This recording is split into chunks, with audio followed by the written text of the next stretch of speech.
Welcome back to my YouTube channel study with Dinesh Mungra. आज की इस वीडियो में हम लोग पढ़ेंगे एक्टिव वॉइस से पैसिव वॉइस बनाना। सबसे पहले जब एक्टिव वॉइस से हम पैसिव वॉइस बनाते हैं तो उससे पहले हमें ये पता होना चाहिए कि एक्टिव वॉइस क्या होता है और पैसिव वॉइस क्या होता है।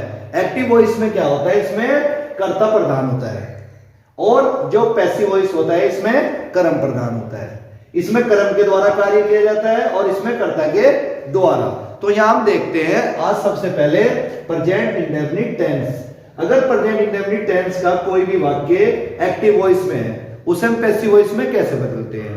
सबसे पहले हमें ये चीज पता होना चाहिए, जितनी भी हम एक्टिव वॉइस से पैसिव वॉइस बनाते हैं तो यहां पर हमारे 12 सेंटेंस है। 12 सेंटेंसेस में से हम 8 सेंटेंस की एक्टिव वॉइस से पैसिव वॉइस बनाएंगे। तो आज उसी क्रम में हम सबसे पहले देख रहे हैं यहां पर प्रेजेंट इंडेफिनिट टेंस। अगर प्रेजेंट इंडेफिनिट टेंस का वाक्य एक्टिव वॉइस का है तो जब उसकी हम पैसिव वॉइस बनाएंगे तो पैसिव वॉइस उसकी प्रेजेंट कंटीन्यूअस टेंस में बदलेगी।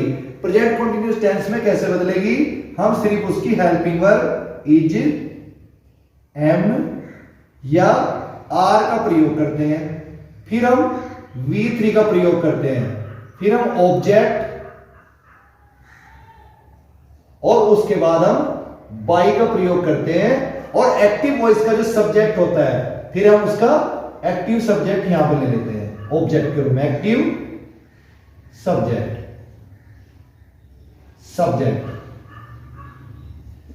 इस प्रकार से हम एक्टिव वॉइस से पैसिव वॉइस बनाते हैं। अब यहां पर हम एक एग्जांपल के माध्यम से देखते हैं। यदि अफर्मेटिव सेंटेंस है प्रेजेंट इंडेफिनिट टेंस का,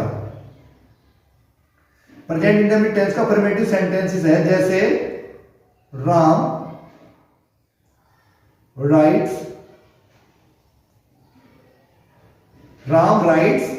ए लेटर।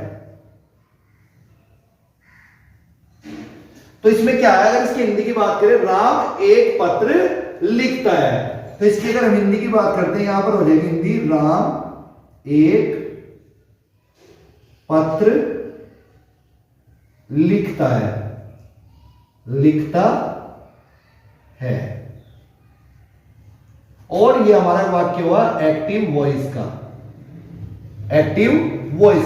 अब हमें इसकी पैसिव वॉइस बनानी है, तो जब हम इसकी पैसिव वॉइस बनाएंगे हम क्या करेंगे, यहां पर राम के द्वारा जो इसमें करता है वो राम है। अब क्या करेंगे, जो इसका ऑब्जेक्ट है यहां पर यह है ए लेटर, एक पत्र, तो इसे हम शुरू में लाएंगे ए लेटर, LETTER। अब हमें पता चला कि यहां जो सब्जेक्ट बना, ऑब्जेक्ट से जो अपने सब्जेक्ट बनाया ए लेटर, तो ये एक वचन है, सिंगुलर है। तो इसके अनुसार हम प्रेजेंट कंटीन्यूअस टेंस की जो हेल्पिंग वर्ब लेनी वो हम यहां पर इज लेंगे, इज। और यहां पर जो हमारी वर्ब की फर्स्ट फॉर्म में एस लगा है, अब इसका हमें V3 का प्रयोग करना है थर्ड फॉर्म का, तो return.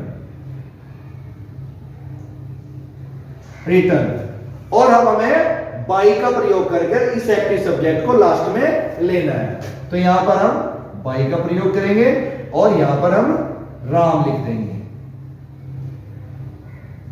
Ram. A letter is written by Ram.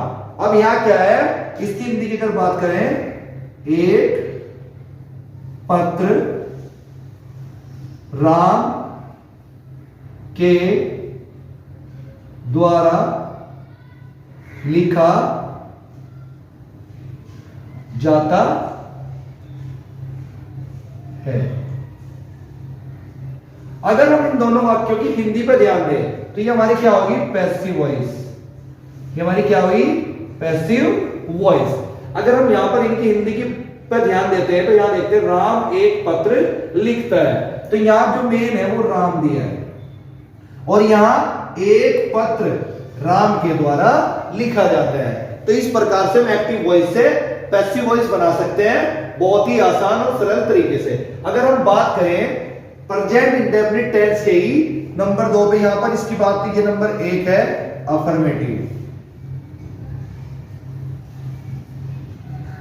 Affirmative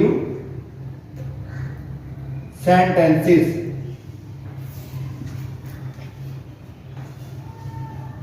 अब हम बात करते हैं यहां पर नंबर 2 की, negative sentences. Negative sentences.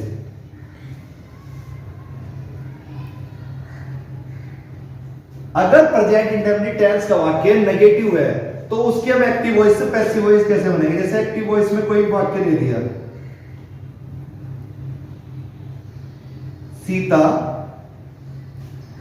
Sita does not sing a song.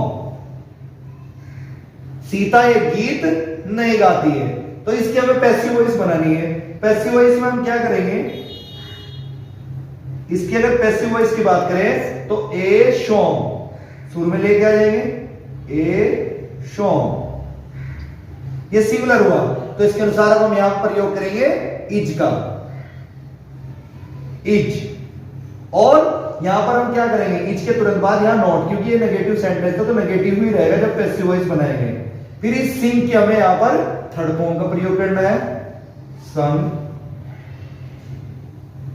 किसके द्वारा? सीता के द्वारा, बाई सीता। तो इस प्रकार से अगर हम देखते हैं एक्टिव वॉइस से पैसिव वॉइस जब हम बनाते हैं अफर्मेटिव और नेगेटिव सेंटेंस की हम तो इस प्रकार से हम इन दोनों नियमों को फॉलो करके एक्टिव वॉइस से पैसिव वॉइस बना लेंगे। Thank you very much.